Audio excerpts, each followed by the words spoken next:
এছপাৰেন্স Assam history ছিৰিজটো আজি আমি part number 13টো চাবলৈ গৈ আছোঁ। আজিৰ ক্লাছটোত আমি যিমান মুছলিম ইনভেজন হৈছিলে অসমত, পোনপ্ৰথমে আহিছিলে মোহাম্মদ বিন বাখতিয়াৰ খিলজী আৰু তাৰ পিছত যোনবোৰ মুছলিম আক্ৰমণকাৰী অসমলৈ আহিছিলে তেওঁলোকৰ কথা আমি আজি অলপ পঢ়িম। তেওঁলোকৰ পিছতো আহোমৰ সময়তো অসমত মুছলিম আক্ৰমণকাৰী বা মোগল ৰুলাৰ্ছ আহিছিলে, কিন্তু সেইবোৰ আমি আহোমৰ টাইমত পঢ়িম। এতিয়া আমি যিখিনি মেডিয়েভেল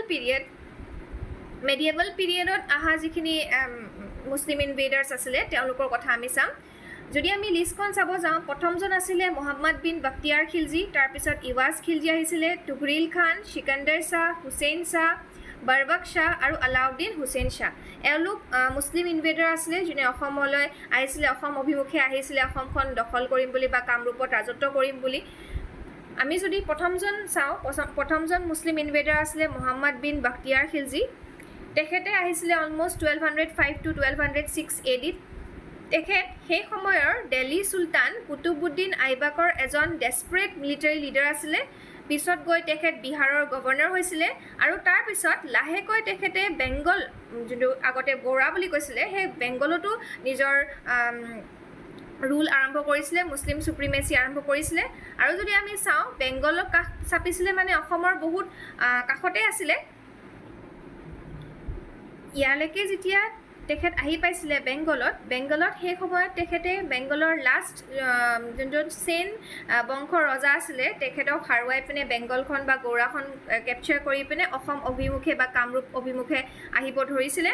আৰু তেওঁৰ ইচ্ছা আছিলে যে টিবেট, বৰ্তমানৰ চাইনাৰ তুৰ্কিস্তান, এই গোটেইখিনি জেগা তেখেতৰ আণ্ডাৰত আনা আৰু এইখিনি জেগা ৰুল কৰা। তো যিহেতু অসম অভিমুখে এনেকৈ অসম হৈয়ে যাব লাগিব। তেখেতক হেল্প কৰিছিলে এজন লোকেল ট্ৰাইবেল চিফ আছিলে। তেওঁ আচলতে মোহাম্মদ বিন বাখতিয়াৰ খিলজীৰ গাইডেন্সত আহি পিনে নিজক ধৰ্ম পৰিৱৰ্তন কৰি ইছলামিক যোনটো ধৰ্ম হয়, মোহাম্মদ বিন বাখতিয়াৰ খিলজী ধৰ্মটো লৈছিলে। আচলতে তেখেত ট্ৰাইবেল আছিলে, ট্ৰাইবেল মেচ চিফ আছিলে, কিন্তু পিছত ইছলামলৈ কনভাৰ্ট হৈ তাৰপিছত তেখেতে নিজৰ নামটো আলী মেচ বুলি নামাকৰণ কৰি অসম অভিমুখে যিখিনি গাইড কৰিব লাগে, কেনেকৈ অসমক আক্ৰমণ কৰিব পাৰিব, কোনপিনে কেনেকৈ কি এটেক কৰিব পাৰিব, এই গোটেইখিনি গাইডেন্স কৰি দিছিলে আৰু ছাৰ্ভিচ দিছিলে মোহাম্মদ বিন বাখতিয়াৰ খিলজী। মোহাম্মদ বিন বাখতিয়াৰ খিলজীয়ে এই আলী মেচৰ সহায়তে কামৰূপত সোমাইছিলে, কামৰূপত এণ্টাৰ কৰিছিলে। কিন্তু সেই সময়ত কামৰূপৰ ৰজা আছিলে পৃথু, তেখেতক বিশ্বৱা সুন্দৰা দেৱা বুলিও কয়। আৰু পৃথু বহুত এফিচিয়েণ্ট ৰুলাৰ আছিলে, তেখেত বহুত ষ্ট্ৰং ৰুলাৰ আছিলে কামৰূপত। তেখেত থকাৰ বাবেহে বাখতিয়াৰ খিলজীয়ে কামৰূপত বিশেষ একো কৰিব নোৱাৰিলে। পৃথুৱে যিহেতু আমাৰ কামৰূপৰ ৰুলাৰ পৃথুৱে মোহাম্মদ বিন বাখতিয়াৰ খিলজীক হাৰুৱাই দিছিলে। আৰু কেনেকৈ এই বেটেলখন হৈছিলে বা এই যুদ্ধখন হৈছিলে, পৃথুৱে কি ধৰণে মোহাম্মদ বিন বাখতিয়াৰ খিলজীক হাৰুৱাইছিলে, এই গোটেইখিনি কথা মিনাছ উদ্দিন চিৰাজ নামৰ যোনজন ৰাইটাৰ আছিলে তেখেতৰ বুক তাবাকাত আই নাছিৰীত গোটেইখিনি মেনশ্যন কৰা আছে। আৰু লগতে কিং পৃথু বা ৰুলাৰ পৃথুৱে এটা ইনস্ক্ৰিপশ্যন যোনটো লিখি থৈ গৈছিলে, সেই ইনস্ক্ৰিপশ্যনটোৰ নাম হ'ল কানাই বৰশী ৰক ইনস্ক্ৰিপশ্যন বা শিলালিপি, যোনটো নৰ্থ গুৱাহাটীত আছে। তাতেও তেখেতে লিখিছিলে যে on the 13th of Chaitra চাকায়াৰ 1127ত তুৰ্কৰ পৰা মুছলিম ইনভেডাৰ্ছ কামৰূপলৈ আহিছিলে আৰু কামৰূপত অহাৰ পিছত তেওঁলোকক আমি ডেষ্ট্ৰয় কৰি দিছিলোঁ, মানে হাৰুৱাই দিছিলোঁ, ইনভেড কৰিব পৰা নাছিল, কামৰূপখন দখল কৰিব পৰা নাছিলে। মোহাম্মদ বিন বাখতিয়াৰ খিলজীৰ পিছত নেক্সট যোনজন মুছলিম আক্ৰমণকাৰী বা ইনভেডাৰ কামৰূপলৈ আহিছিলে তেখেত হ'ল গিয়াছুদ্দিন ইৱাজ খিলজী। ইৱাজ খিলজী ছেকেণ্ড মুছলিম ইনভেডাৰ হয় যোনে কামৰূপত এণ্টাৰ কৰিছিলে 1227 AD-ত। তেখেতো গভৰ্ণৰ আছিলে বেংগলৰ। তেতিয়া আকৌ দিল্লী চুলতান আছিলে ইলটুটমিছ। আমি যিখিনি বাখতিয়াৰ খিলজীৰ সময়ত তথ্য পালোঁ তাতে আমি গম পাইছোঁ যে বাখতিয়াৰ খিলজী যেতিয়া অসমত আহিছিলে তেতিয়া দিল্লীত চুলতান আছিলে কুতুবুদ্দিন আইবাক। কিন্তু যেতিয়া গিয়াছুদ্দিন ইৱাজ খিলজী অসমত এণ্টাৰ কৰিছিলে তেতিয়া দিল্লী চুলতান আছিলে ইলটুটমিছ এইটো সময়ত। আৰু ইলটুটমিছৰে গভৰ্ণৰ আছিলে বেংগলৰ। আৰু বেংগললৈ আহি পোৱা মানে কামৰূপ আহি পোৱা সহজ হৈ যায়, কাৰণ বেংগলৰ কাষতে কামৰূপ হয়।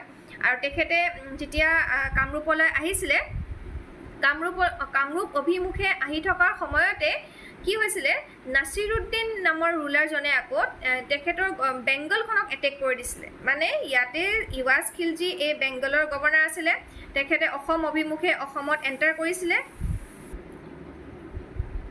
ইন দ্য মিন টাইম যেতিয়া গিয়াছুদ্দিন ইৱাজ খিলজী বেংগলৰ পৰা কামৰূপলৈ আহি আছিলে তেতিয়া আকৌ নাছিৰুদ্দিন নামৰ ৰুলাৰজনে বেংগলত এটেক কৰি দিছিলে আৰু নিজৰ ৰাজ্য বচাবলৈতো তেখেতে ঘূৰি যাবলগীয়া হ'ব ইৱাজ খিলজীয়ে সেইকাৰণে কামৰূপত একো নকৰাকৈয়ে আকৌ নিজৰ জেগালৈ বেংগলৰ অভিমুখে যাব লগা হ'ল যিহেতু নাছিৰুদ্দিনে বেংগলত এটেক কৰি দিছিলে তো তেখেতে সেইকাৰণে ঘূৰি যাব লগা হ'ল তেখেতে ঘূৰি গৈও নাছিৰুদ্দিনৰ লগত যুদ্ধ কৰিলে আৰু তাতে গিয়াছুদ্দিন ইৱাজ খিলজী হাৰিলে গিয়াছুদ্দিন ইৱাজ খিলজী হাৰাৰ পিছত নাছিৰুদ্দিনৰ ৰুল চৰিবলৈ আৰম্ভ হ'ল আৰু তাৰ পিছত নাছিৰুদ্দিনৰ আৰ্মি আহি পিনে আকৌ ইয়াত কামৰূপ অভিমুখে আহিছিলে আৰু ইয়াতে কিং পৃথু আছিলে আমি যিহেতু গমেই পাইছোঁ পৃথু তেতিয়া আমাৰ কামৰূপৰ ৰজা আছিলে পৃথুক নাছিৰুদ্দিনৰ আৰ্মিয়ে হাৰুৱাইছিলে আৰু মাৰিছিলে পৃথুক কিল কৰি পিনে তাৰপিছত নাছিৰুদ্দিনৰ ৰুলাৰ এজন সন্ধিয়াক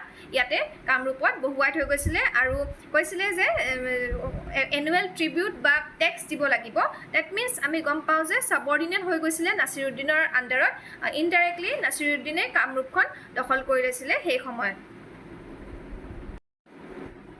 গিয়াছুদ্দিন ইৱাজ খিলজীৰ পিছত থাৰ্ড মুছলিম ইনভেডাৰ তৃতীয়জন মুছলিম আক্ৰমণকাৰী অসমৰ অভিমুখে অহা আছিলে তেখেত তুঘৰিল খানে অসমত এণ্টাৰ কৰিছিলে 1256 এডিত তেখেতো সেই সময়ৰ বেংগলৰ গভৰ্ণৰ আছিলে আৰু অসমলৈ 1256 to 57 এডিত আহিছিলে সেই সময়ত নাছিৰুদ্দিনে পাতি থৈ যোৱা ৰুলাৰ সন্ধিয়া অসমত ৰাজত্ব কৰি আছিলে আৰু সন্ধিয়া সেই সময়ত বহুত বেছি পাৱাৰফুল হৈ গৈছিলে যিহেতু তেখেতে এলায়েন্স মিত্ৰজোঁট বনাই লৈছিলে সেই সময়ৰ ইষ্টৰ ফালে থকা চুতীয়াছবোৰৰ লগত চুতীয়াছবোৰ সেই সময়ত অসমৰ ইষ্টত আছিলে আৰু বহুত বেছি পাৱাৰফুলো আছিলে সন্ধিয়াই আনকি গৌৰাৰো মানে ৱেষ্ট বেংগলৰ ছাইডতো কিছু অঞ্চল দখল কৰি থৈছিলে সেইবাবে সন্ধিয়া গৌৰেশ্বৰ বুলিও কৈছিলে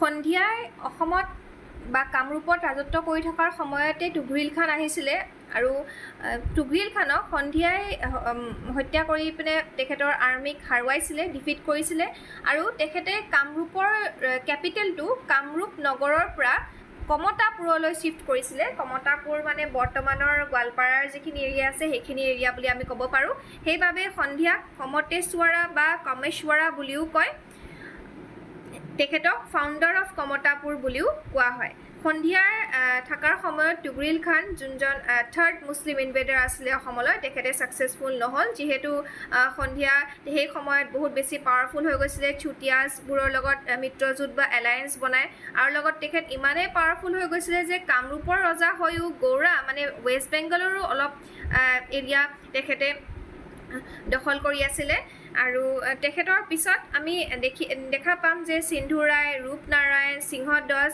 এইসকল কামৰূপৰ ৰজা আছিলে সিংহধ্বজৰ পিছত তেখেতৰ গভৰ্ণৰ প্ৰতাপধ্বজে সিংহধ্বজক হাৰুৱাই পিনে নেক্সট লাইন অফ কিংডম আৰম্ভ কৰিছিলে সেইখিনি কথা আমি নেক্সট ক্লাছত পঢ়িম আৰু লগতে মুছলিম আক্ৰমণকাৰী আৰু যিখিনি আমাৰ ক্ৰনলজিকেল অৰ্ডাৰত নেক্সট যিসকল আহিছিলে অসমত আক্ৰমণ কৰিব ইনভেড কৰিব বা ৰুল কৰিব সেই সকলৰ কথাও আমি পঢ়ি যাম